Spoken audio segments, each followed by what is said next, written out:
Au Sénégal, la loi de finances rectificative 2024 est adoptée en séance plénière ce 24 décembre 2024. Elle ajuste les recettes à 4 075 milliards de francs CFA, en baisse de 840 milliards, et les dépenses à 6 437 milliards, en hausse de 682 milliards. Le président togolais Faure Gnassingbé a annoncé une prime de 60 000 francs CFA pour les fonctionnaires et retraités en cette fin d'année. La Communauté économique des États d'Afrique centrale prévoit une croissance de 2,7% pour 2024 contre 2,0% en 2023 selon la BEAC.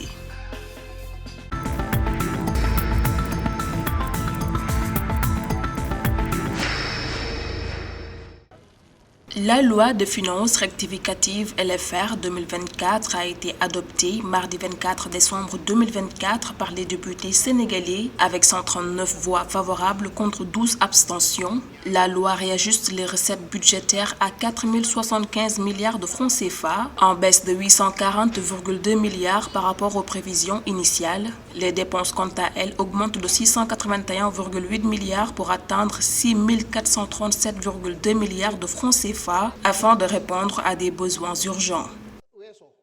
Pourquoi, alors que vous nous demandez de serrer la ceinture, vous augmentez ces dépenses qui sont des dépenses de fonctionnement? Pour que le peuple sénégalais sache, les dépenses de fonctionnement, c'est les dépenses de prestige pour votre confort, c'est les bureaux, c'est le matériel, c'est tout ce qui fait le confort du gouvernement. Donc, vous réduisez les recettes, vous dites que vous les diminuez et vous augmentez les dépenses. Ce n'est pas de l'orthodoxie financière. Le ministre des Finances, Cheikh Diba, a défendu cette révision budgétaire en annonçant un taux de croissance du PIB révisé à 6,7% contre 9,2% dans la loi de finances initiale. Un déficit budgétaire de 11,6% du PIB a été prévu avec l'objectif de le réduire à 3% d'ici 2027. Toutes les dépenses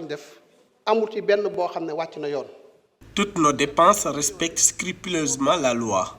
On ne peut pas prôner la droiture devant les Sénégalais tout en agissant autrement. Malgré les obstacles, nous restons déterminés à agir conformément à la légalité.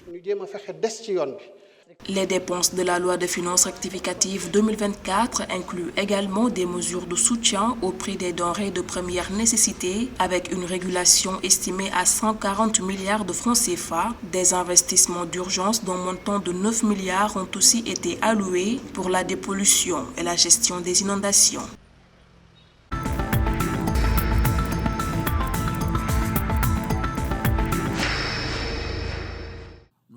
Au Togo, le président Faure Gnassingbé a annoncé le versement d'une prime de 60 000 francs CFA pour les fonctionnaires et retraités, d'une valeur totale de 7,85 milliards de francs CFA. Cette mesure prise le 23 décembre 2024 à Lomé intervient dans un contexte de hausse du coût de la vie et vise à marquer les fêtes de fin d'année par un geste de solidarité nationale.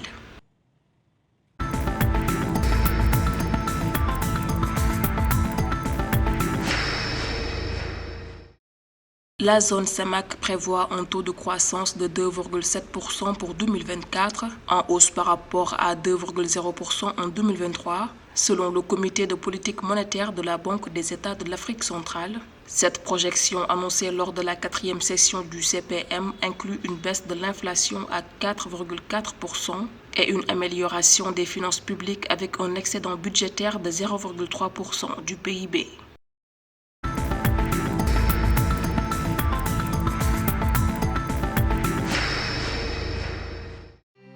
Le Maroc investira 11 milliards de dirhams entre 2025 et 2029 pour moderniser son transport urbain dans plusieurs villes en vue de l'accueil de la Coupe du Monde 2030. Ce programme, soutenu par le ministère de l'Intérieur et les conseils régionaux, financera l'achat de bus modernes, la réhabilitation des infrastructures et la mise en place de systèmes avancés de billetterie.